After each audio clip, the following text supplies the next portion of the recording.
Gloire à Dieu. Soyez les bienvenus aujourd'hui à notre sondée des Écritures. Le Seigneur vraiment nous bénit à travers sa parole et nous donne tant de choses que vraiment nous puissions entendre et marcher selon sa parole. Et je sais qu'aujourd'hui, il fera encore de grandes choses dans notre vie. Et vous êtes tellement contents et vous êtes tellement ravis parce que à travers cette étude, chaque moment le Seigneur nous bénit. Je sais qu'aujourd'hui vous serez tellement aussi bénis parce que le Seigneur vous donne cette parole et vous remplit de cette parole. Soyez bénis au nom de Jésus. Alors, sans plus tarder, aujourd'hui, nous allons aller dans notre sondée des Écritures aujourd'hui que le Seigneur a préparé vraiment pour nous.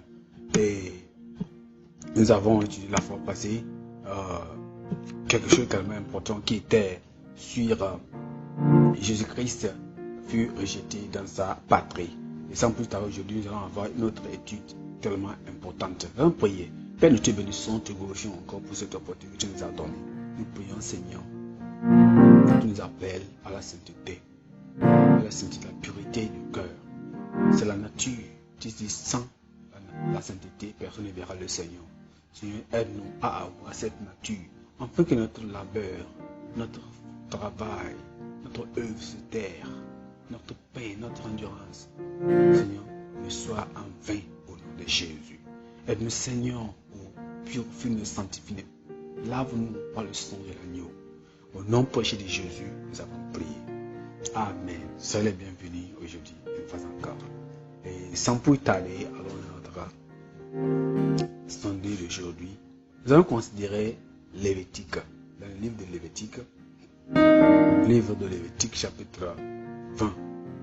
Le livre du chapitre 1.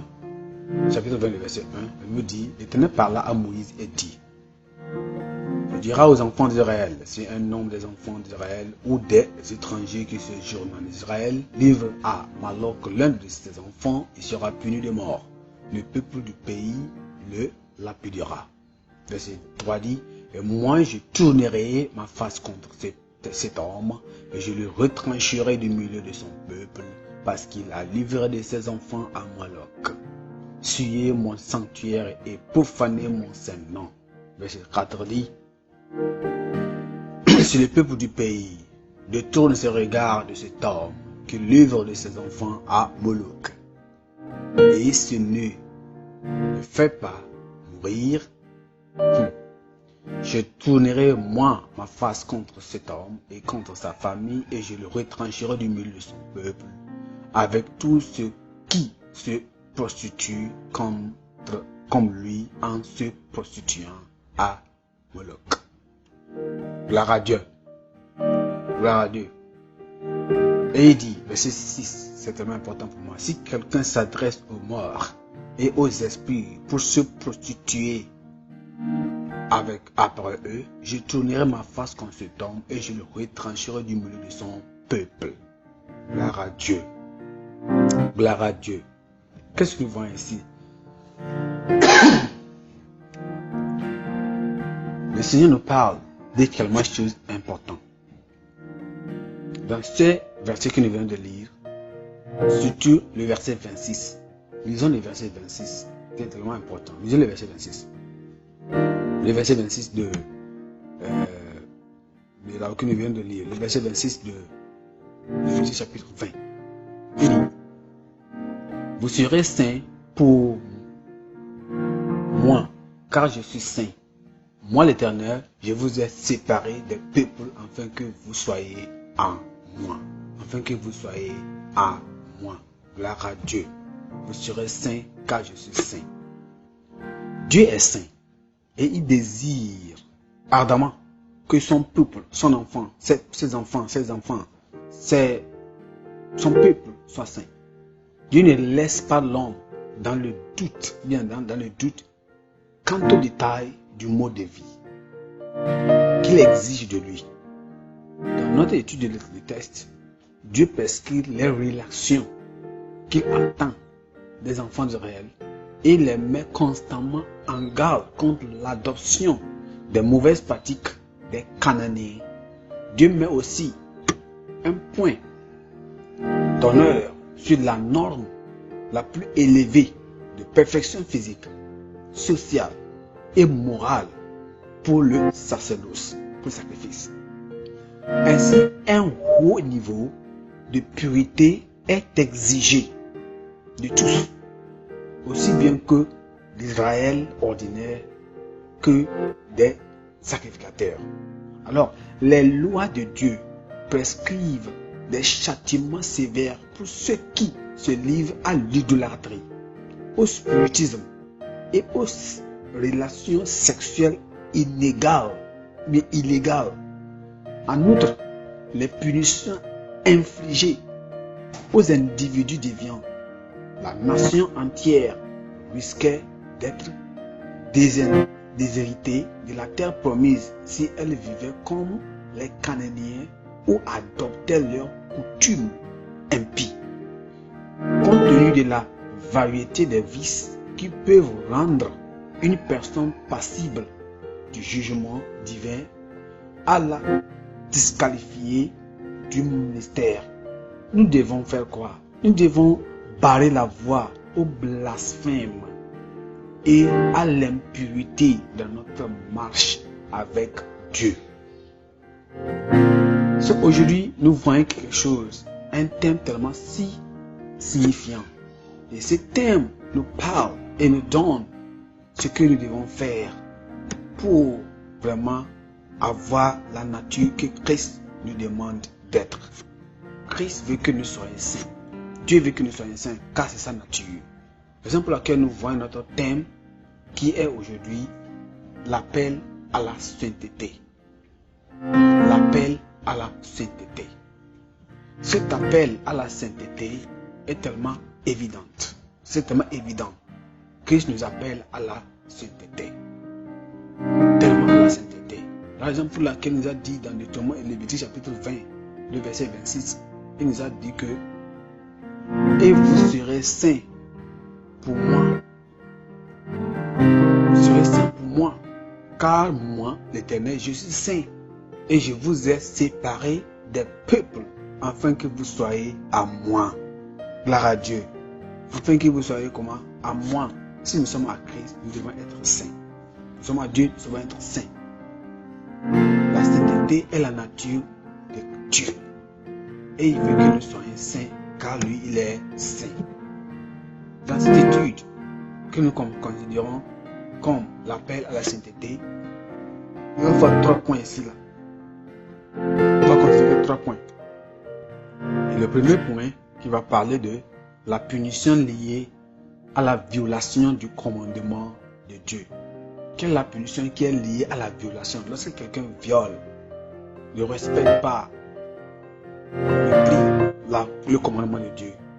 Et deuxièmement, vers la purité et l'aptitude physique des sacrifices, ou bien des sacrificateurs plutôt, c'est-à-dire un mode de la perfection du chrétien. Et troisièmement, on verra par la grâce de Dieu les préceptes concernant les sacrificateurs et les animaux pour le sacrifice. Quelle était la tutelle, les préceptes des sacrificateurs? Et deuxièmement, quels seront les animaux qui doivent utiliser pour faire le sacrifice qui doit être accepté par Dieu? Premier point, la punition liée à la violation du commandement de Dieu. Liée du commandement de Dieu. Quelle était cette punition qui devait arriver s'ils n'obéissaient pas à son commandement? Quelle était cette vice? Et nous voyons que quoi? Lorsque nous regardons un peu dans notre Lévitique chapitre 20, dans le verset 1. L'Éternel Dieu parla à Moïse et dit: Tu diras aux enfants d'Israël, si un homme des enfants d'Israël ou des étrangers qui se joignent en Israël livre à malheur l'un de ses enfants, il sera puni de mort, et le peuple du pays le lapidera. Gloire à Dieu. Immédiatement quand nous commençons, quand le chapitre commence par nous donner des sanctions, des punitions immédiatement. Ça veut dire quoi? Dieu invite son peuple à s'abstenir des pratiques religieuses, des païens. Donc, quoi que soit, n'importe où vous êtes, vous pouvez vivre parmi eux, mais vous n'allez pas faire ce qu'ils font. Lot était parmi dans un peuple, était dans tout le pays où il y avait de la débauche, mais Lot n'a pas commis leur péché. Et vivre en tout temps dans la pureté sexuelle. Il a souligné certaines pratiques païennes spécifiques que les enfants d'Israël doivent éviter et vraiment a prévu la peine capitale pour les personnes désobéissantes qui s'adonnent à la fausse adoration, c'est-à-dire à l'idolâtrie, à l'occultisme, à l'adultère, à l'insecte, et même à la sodomie, et même à la bestialité. Dieu a lancé l'avertissement selon lequel, si son peuple ne parvenait pas à excuser, mais à exécuter les coupables, ceux qui vont commettre ces choses, ces péchés-là, s'ils ne sont pas à les exécuter, les tuer, les faire sortir du peuple, il les ferait lui-même et jugerait ceux qui aident à encourager le péché. Il s'agit d'un grand avertissement lancé aux chrétiens de ne pas commettre le péché ou de couvrir ceux qui vivent dans le péché dans l'église. Vous savez que celui-là, ces frères, cette sœur-là, commet le péché, mais vous la couvrez et vous la laissez venir sur le pupitre et saluer le pupitre. Salut le sanctuaire. Vous savez que cette personne-là, elle vit dans le péché et vous la couvrez. Vous n'allez pas là dire que je vais dire le pasteur, dire le leader, afin que cette personne ne puisse pas le contaminer d'autres personnes. Le péché est contagieux, vous savez, non? Il s'agit d'un grand avertissement, vraiment, comme il nous a dit ici. On voit quoi? Les Cananéens pratiquaient le sacrifice humain et le spiritisme dans le cadre de leur religion. Et les Israélites ne devaient donc pas mettre, les Israélites ont été mis en garde de ne pas faire cette pratique-là. Vous voyez ça là? Les Cananéens faisaient cela. Ils pratiquaient le spiritisme. Et ce qu'ils faisaient, c'est qu'ils faisaient le sacrifice des hommes. Sacrifice humain. C'était l'attitude, c'était la vie de ces Cananéens. Ils tuaient les gens, ils lapidaient les gens pour faire leur sacrifice. Et Dieu dit, non, vous les enfants de Dieu, vous ne devez pas, les Israélites, vous ne devez faire ça. C'était abominable. Vous voyez cela, non? C'était mis en garde contre cette adoption de telles pratiques méchantes. C'était tellement méchante. Tuer son propre prochain pour faire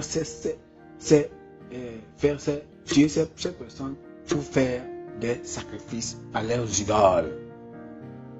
À l'époque moderne, les hommes s'engagent dans le spiritisme pour ignorance, pas ignorance plutôt, et par pure curiosité, et même par des désespoirs. Certains veulent connaître ce que l'avenir leur réserve. D'autres cherchent des informations sur les objets disparus ou même sur les morts. Ils vont sur les charlatans, ils vont demander des faits de renseignements sur un parent, quelqu'un qui est mort depuis. Ils vont dire qu'ils vont aller faire des spiritisme. Ils vont chez les charlatans, ces gens qui vont dans le spirituel et ils font des demandes dans le spiritisme. Et ils disent, oh, dans le spirituel, dans les morts, ils vont les faire ces recherches. Ils vont les demander, que cet ancêtre a fait ceci, que cet ancêtre-là a demandé ceci, comme cela. Et ils font ces choses-là, ils viennent faire des sacrifices. C'est le spiritisme. C'est le spiritisme. Nous savons qu'une fois, il est réservé une fois à une personne de mourir. Qu'à la fin, il y aura quoi? Après cela, il y aura quoi? Le jugement. Vous savez qu'étant enfant de Dieu, vous n'allez pas, cette personne qu'on dit que votre grand frère, votre grand-mère, grand-père, votre ancêtre, que voilà, soit il est au ciel, soit il est en enfer. Il n'est plus sur cette terre. On ne peut pas lui demander son esprit. C'est mauvais. Devant Dieu de le faire. D'autres encore cherchent à obtenir des conseils, des faveurs, des guérisons, la protection et même des pouvoirs auprès des sources maléfiques. Oui, en ayant le recours à des talismans. Ils vont avoir des talismans à ce qu'on appelle la chironomatie. Vous savez ça, non? La chironomatie. Et même ils vont faire quoi? De la bougie de cristal. Ils vont faire même ce qu'on appelle l'observation des étoiles. Ils vont faire même ce qu'on appelle à la voyance, on appelle la clairvoyance. Ils vont faire quoi? Les Ouija, bien la divination par l'eau, à la magie, à l'évangile du verseau, au gris-gris, aux amulettes, à la divination, aux horoscopes. On fait tous ces horoscopes. Et nous avons aujourd'hui les ludos. On a toujours aujourd'hui on fait des lotos. On fait de l'auto. Tout ça là, pour trouver de l'argent. Ces choses-là comme ça. Réservation des étoiles. L'évangile sur les gris, aux amulettes, les directions, les horoscopes, aux cartes de tarot, aux séances de spiritisme, même à la projection astrale, c'est-à-dire utilisant les étoiles, les astres, à la sorcellerie, l'envoûtement. Ils envoûtent les gens. Ils vont autour de ces puissances-là pour envoûter les gens. À la perception extra-sensorielle, à la superstition. Dieu interdit toutes ces pratiques dans sa parole. Dieu interdit toutes ces pratiques dans sa parole. Ceux qui s'y donnent doivent se repentir. Sinon, ils seront retranchés de Dieu pour toujours. En tant que chrétiens, nous devons éviter ces pratiques car elles ouvrent la porte de nos vies à Satan. Parce que ce sont des pratiques sataniques.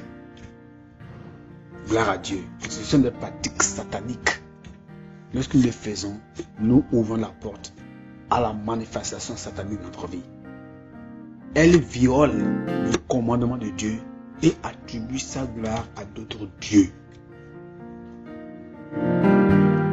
D'autres dieux. L'appel des chrétiens à la sainteté est basé sur la révélation de la nature sainte de Dieu. Il est saint et ses enfants doivent être aussi saints. La chute de l'homme a introduit la nature impie de Satan à l'être humain. Mais néanmoins, dans sa miséricorde, Dieu a donné son Fils unique Jésus-Christ comme un remède au péché élevé et commis. Père, comme Christ aussi avait parlé, Dieu a parlé dans le même verset, il avait aussi parlé de ces relations sexuelles illégales. Il a parlé aussi des relations sexuelles illégales qui portent atteinte au sexuel, qui atteignent je parlerai, cette chanson était aussi destinée à promouvoir la pureté sexuelle et aussi à protéger la famille. Alors, ces relations sexuelles illégales portent atteinte au caractère sacré, du mariage et même de former l'image de l'union entre Christ et l'Église que l'institution du mariage est censée représenter. Ceux qui livrent au péché sexuel s'opposent aussi, vous savez cela, s'opposent aux infections sexuellement transmissibles. Vous savez aujourd'hui qu'on appelle les IST. Beaucoup de ces maladies, aux maladies sexuellement transmissibles, aux IST. Alors, ces infections, comme le VIH, on a comme le VIH, on a aussi on peut dire VIH ou bien on peut dire le sida, vous voyez, et c'est cela, ces infidélités dans le mariage, ou bien ces relations sexuelles illégales qui peut apporter ces choses dans la vie de cette personne, au VIH et aussi le sida. On a aussi ces maladies sexuellement transmissibles comme le sida, la syphilis, le gonorrhea, les prêts, lesquels la débauche sur les déshonneurs, la honte et la mort prématurée de ces personnes-là, ils sont aussi également passibles à la damnation éternelle en enfer parce qu'ils ont péché, ils ont fait le péché et ils ont eu ces maladies, ils vont mourir aussi prématurés et ils vont aussi finalement où? En enfer. Vous voyez ceci là, non? Alors, à l'heure actuelle, les perversions sexuelles sont répandues avec profusion dans de nombreuses sociétés. Vous savez ça aujourd'hui, les petits enfants qui ont déjà, ils connaissent ces choses et ils aidés par l'avènement sur les internets, sur les réseaux sociaux, sur le YouTube, sur le Facebook, n'importe où, sur les réseaux sociaux, ils apprennent ces choses-là et ils sont dans le débauche. Vous voyez, ou bien dans l'obscénité est glorifiée dans certains pays et certaines confessions religieuses. Les personnes qui désobéissent à la parole de Dieu en matière d'orientation et d'un quorum sexuel approprié sont converties et protégées même par la loi. Dans certaines lois, vraiment, dans certaines lois, on a vu beaucoup de choses, des choses qui circulent dans le partout. Et certains pays où les lois supportent, on peut dire que la pornographie, par exemple, certains pays soutiennent ces choses-là. Certains pays peuvent soutenir d'enseigner le sexe, le sexe dans l'école. Beaucoup de choses. Beaucoup de choses. Beaucoup de choses. Beaucoup de choses. Et tout ça là, c'est partout dans ce monde. Mais Dieu dit c'est mauvais. Nous devons écouter Dieu plus que la loi d'un pays qui est faite par l'homme lui-même. Il s'agit notamment quand on voit Dieu dit ne faites pas cela, ne dites ceci là. Dans certains pays comme confession religieuse, comme je viens de le dire, il y a beaucoup de ces choses là. Il s'agit justement ils disent que le lesbianisme, ils autorisent le lesbianisme. Ils autorisent cela. Ils autorisent des gays. Ils autorisent des bisexuels. Ils autorisent des transgenres. Et une femme peut se marier. Comment ils auront des relations sexuelles? Il dit un homme avec un homme. Comment auront-ils des relations sexuelles? Et c'est avec des bêtes, avec des animaux, il peut avoir des relations sexuelles. Toutes ces choses-là comme ça là. Ils sont des abominations devant le Seigneur. Dieu dit quoi? Il jugera les impudiques et les adultères. Dans Hébreux chapitre 13, le verset 14, Dieu dit qu'il va juger ces personnes. Disons cela dans Hébreux chapitre 13, le verset 14. Hébreux 13, le verset 4. Il dit il jugera les impudiques. Il va les juger. Il jugera ces ici. Parce que la Bible a dit que quoi? Que le mariage soit honoré de tous et le lit conjugal exemple sûr, car Dieu jugera les impudiques et les adultères. Gloire à Dieu. Que le Seigneur nous aide à vraiment éviter ces choses au nom de Jésus dans notre vie, autour de nous, n'importe où. Nous prêchons cette bonne nouvelle. Que les gens qui écoutent vraiment seront sauvés et ils ne vont plus continuer à faire de telles mauvaises choses dans leur vie au nom de Jésus.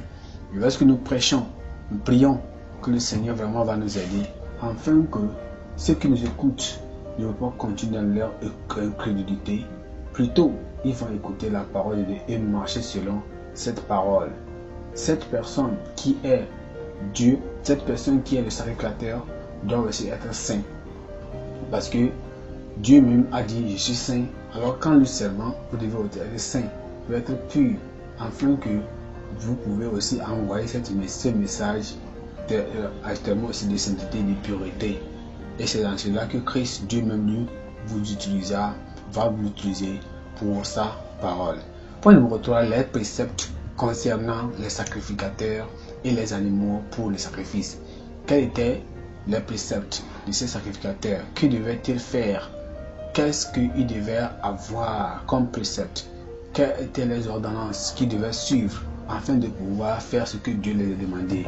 Dieu a donné des règles spécifiques pour régir le sacerdoce. Le sacrificateur doit être exempt de faux physique. Il doit être comme exemple de faux du physique. Il va avoir quelque chose comme de maladie ou bien des choses. Il doit être sobre. de pollution morale ou de cérémonial et de liens sociaux. Cet art en mesure de disqualifier un sacrificateur ou d'entacher son ministère nous donne une idée des travers que les chrétiens doivent éviter pour servir Dieu de manière acceptable. C'est pourquoi on dit que ici les chrétiens sont les sacrificateurs du Nouveau Testament. On le sait déjà, on peut dire cela dans 1 Pierre chapitre 2, le verset 9 et même en Apocalypse chapitre 1, le verset 6. La Bible nous dit que les chrétiens aujourd'hui, ce sont eux qui sont des sacrificateurs. Le type de sainteté que Dieu attend de tout son peuple est essentiellement le même en matière de perfection morale. Cependant, Dieu invite les individus en position de leadership à fournir des efforts supplémentaires pour devenir des modèles excellents, des modèles d'excellence morale et de renoncement à soi. Un fait moral ou un fait normal, car un privilège plus élevé exige une plus grande responsabilité. Les personnes qui jouissent du privilège d'occuper des postes de leadership dans l'Église sont également tenus de maintenir un niveau plus élevé de dévotion à Dieu dans leur caractère, numéro 1, numéro 2, dans leur service. Dieu a ordonné la perfection du sacrificateur, du pasteur, du chrétien et aussi des animaux. Ils ne doivent pas avoir aucune partie manquante, bien déformée, bien supplémentaire dans leur corps. Alors, sans défaut, les sacrificateurs souffrant d'un handicap physique étaient disqualifiés de l'offrande des sacrifices. Et n'importe quel sacrificateur qui avait un défaut sur son corps physique était disqualifié en même temps. Cette interdiction n'avait pas pour but de les rabaisser ou de les discriminer injustement. Non, c'était car ils pouvaient manger les choses saintes. D'ailleurs, d'autres lévites sans défaut physique n'étaient pas aussi autorisés aussi à céder au sacerdoce. Il était question de choix et de désignation divine afin d'illustrer la perfection du sacerdoce et du sacrifice de Christ. Dieu aime et prend soin des handicapés physiques. En effet, Dieu a pris des dispositions pour défendre et protéger leurs droits. Alors, quand nous voyons dans le Nouveau Testament, les déficiences physiques n'empêchent personne de s'approcher de Dieu ou d'exercer son ministère sur son autel. Non. Ces choses-là n'empêchent pas aujourd'hui n'importe quelqu'un dans le Nouveau Testament. Tout le monde est prêt et peut venir servir Dieu. Alors, ce qui est important, tous les Israélites en ce moment-là, les sacrificateurs en particulier, se voyaient interdire les coutumes funéraires païennes, comme couper les coins de la tête, de la barbe, sacrifier et faire des tatouages sur le corps en mémoire des morts. Parce que les gens savent que les tatouages, c'est un symbole des morts dans le passé. Les gens ne savent pas. Ils ne font que faire des tatons, dessiner des choses sur leur corps. Est-ce qu'ils savent ça? Non. Les sacrificateurs devaient éviter l'impurité cérémoniale en raison du contact avec un cadavre ou de la participation à un deuil. Alors, être présent lors de la mort de quelqu'un, entrer dans une maison où quelqu'un vient de mourir, participer aux obsèques, se lamenter pour un mort ou toucher un cadavre rendait une personne impure en Israël, dans l'Ancien Testament. Ces écarts disqualifiaient également un sacrificateur du ministère jusqu'à ce qu'il soit purifié.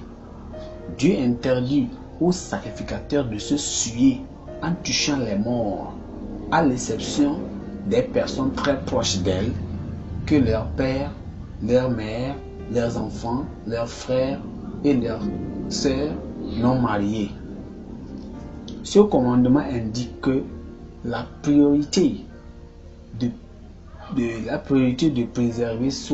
préserver le ministère pieux par rapport à des tâches moins importantes. Un ministre de l'Évangile ne doit pas permettre aux tâches moins importantes comme les obsèques de le distraire ou de l'empêcher de faire son œuvre. Ça ne peut pas vous empêcher, comme les obsèques, les funérailles, vous empêcher d'accomplir l'œuvre du ministère, le travail le plus important.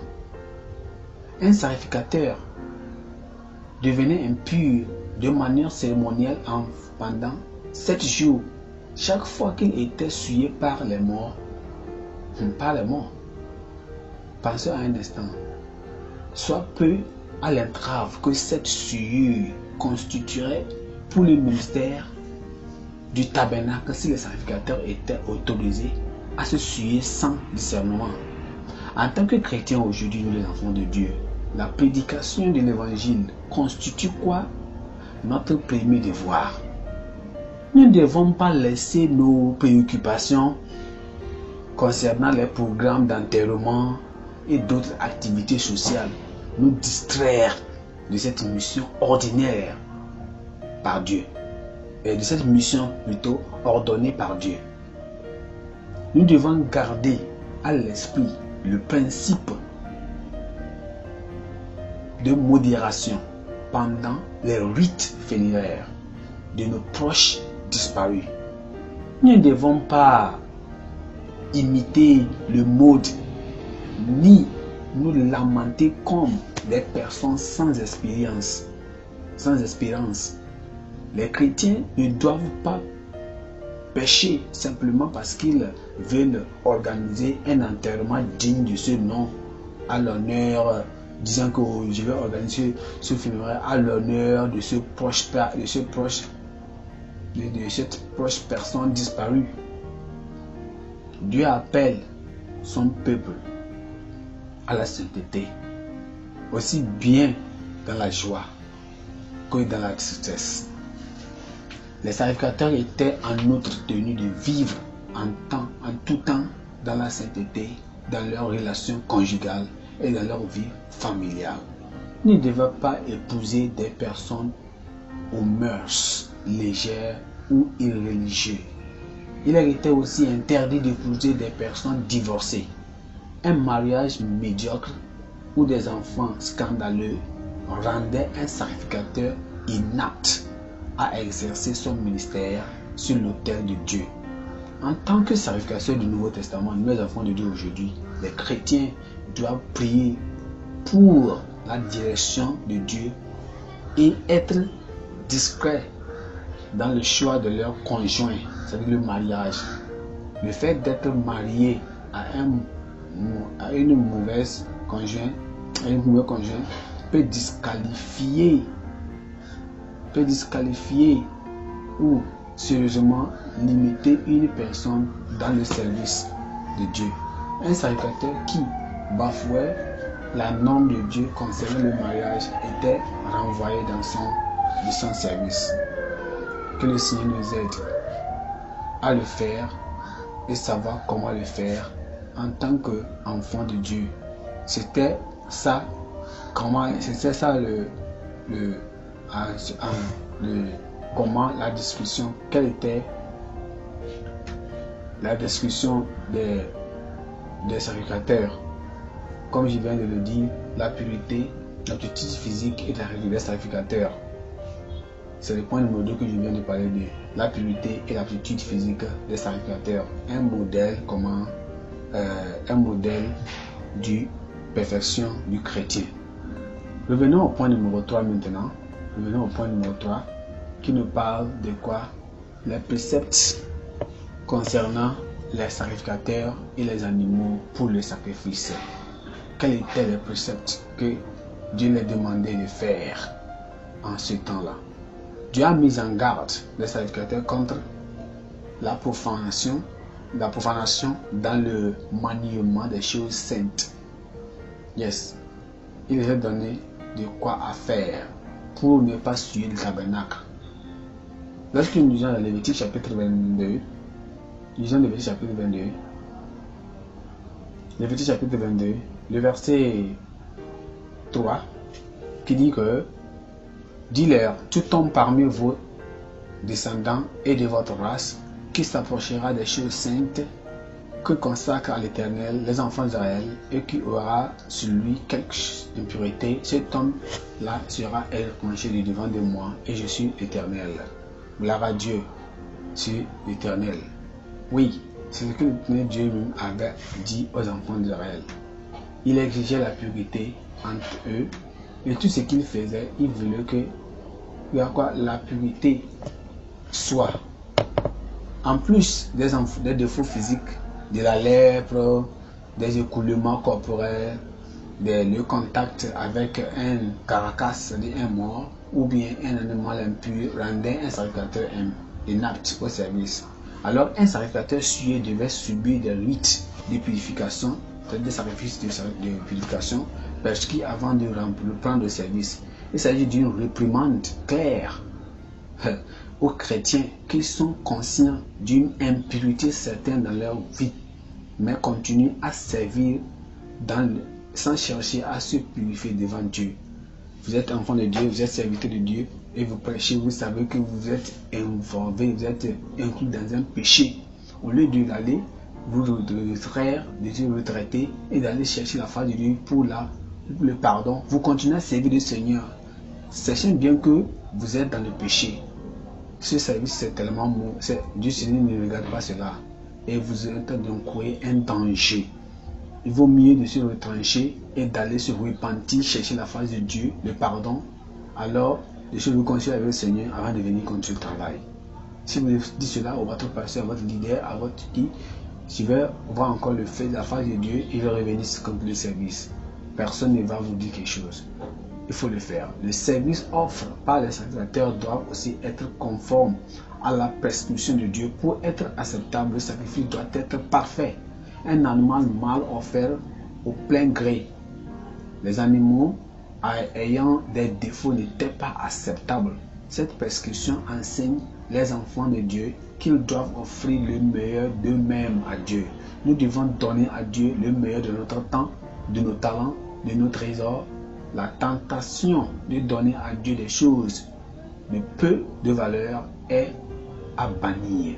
Compte tenu du fait que Dieu a donné son Fils unique pour nous racheter de nos péchés, lui offrir un meilleur de nous-mêmes s'avère tellement indispensable.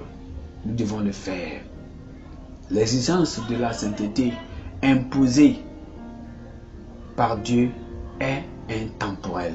Tous les hommes de tout horizon et de toutes les époques sont censés vivre dans la sainteté, c'est-à-dire à se séparer du mode de vie impie des pécheurs et avoir un esprit, une âme et un corps totalement purs.